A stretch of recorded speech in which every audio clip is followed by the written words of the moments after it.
Hey mga ka-vlog, magandang gabi po sa inyong lahat. Ito po ang aking cochinillo chicken, partner ng aking chapsoy.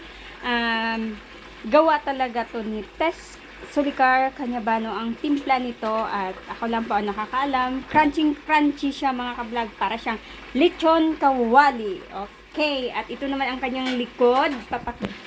At ayan mga ka-vlog, ang likod niya parang lechon kawali. Sobrang crunchy nito mga ka-vlog. At yan, kung gusto niyo matuto gumawa niyan, mag-message lang po kayo sa aking page, mga ka-vlog. Tess Sulicar Cañabano. Pero Tess Sulicar muna ang sa page ko mga ka-vlog. Kasi may sa page ko nagluloko. At yun, binura ko yung magluloko.